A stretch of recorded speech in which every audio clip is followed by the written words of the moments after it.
I know what you're thinking. Yet another video with passive income ideas for teachers. Yawn. This is an honest one where you'll learn how much active work is involved in making passive income, and I'll tell you exactly what you need to know in order to make this actually work for you. My name is Rachael Roberts. I help freelance language teaching professionals earn more while working less. Stay till the end for some surprising advice about making passive income as an educator. Number 1. Selling your materials on a platform like Teachers Pay Teachers. Maybe you're already creating resources for your own class, so it seems like a no-brainer to sell these on another platform such as Teachers Pay Teachers. It absolutely can be, but here are some things you need to think about if you want to make a success of selling your materials in this way. The keywords that you use when you list your materials need to be really carefully thought through. This is how people are going to find your materials in the first place.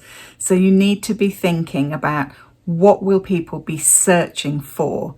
And it's not necessarily what you might think. So it's important to do some research into this. The more materials you have up on your site, the better you're likely to do, because people will find your other materials after using something that you've created and enjoying using it. Unless you're lucky and your lesson plan goes viral for some reason, you're probably going to also have to do your own marketing outside of the platform. I'm curious, let me know in the comments, have you tried selling your materials on Teachers Pay Teachers or a similar platform? How did it go for you?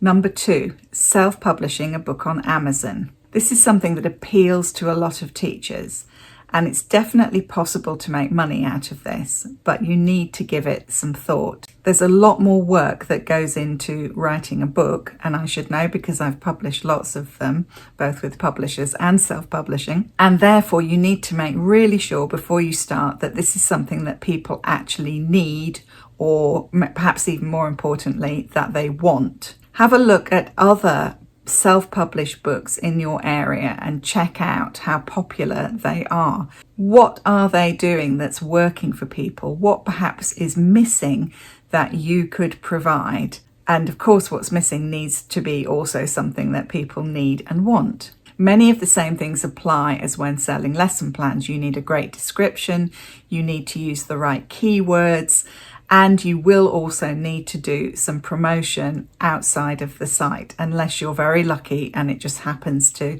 get picked up by the algorithm. Number 3, selling digital courses. If you can get this right, there's definitely a good income to be made from doing this. And as a teacher, you're in an ideal position to provide something which is actually going to work for people and to help them achieve their goals. However, there's also a bigger upfront cost in terms of the technology, and maybe a bigger learning curve for you if you're not familiar with the kinds of platforms that you can put digital courses onto, or editing video. It's also not the same thing as teaching live, and I always advise my clients to run any course that they plan to turn into a digital course live first, at least once, maybe more than once, so that they can get the feedback, they can see where people get stuck, they can see what perhaps is missing for people. Again, you need to do your research, you need to make it easy for people to find, and you're going to need to do your own marketing. Consider what makes this course that you have an idea for different. Why should students want to do it? How will it help them? What will the result be? Share your ideas in the comments below.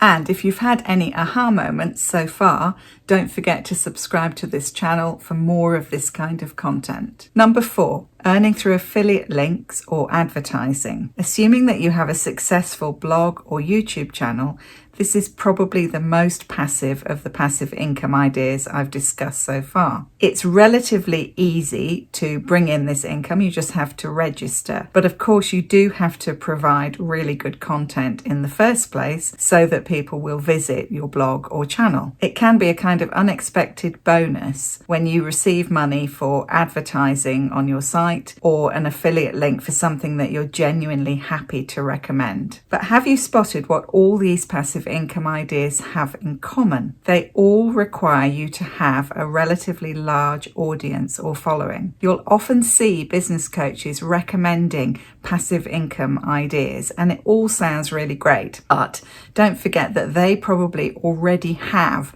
a large audience. If you do, great, go for it and let me know how you get on. If you don't yet have a large audience, then I'm going to offer some advice which is a bit different from the usual. Start by developing a really good one-to-one or small group offer that you can charge a premium for. This will make sure that you have a good income coming in, and then you can start to develop something for a much larger audience as your audience grows.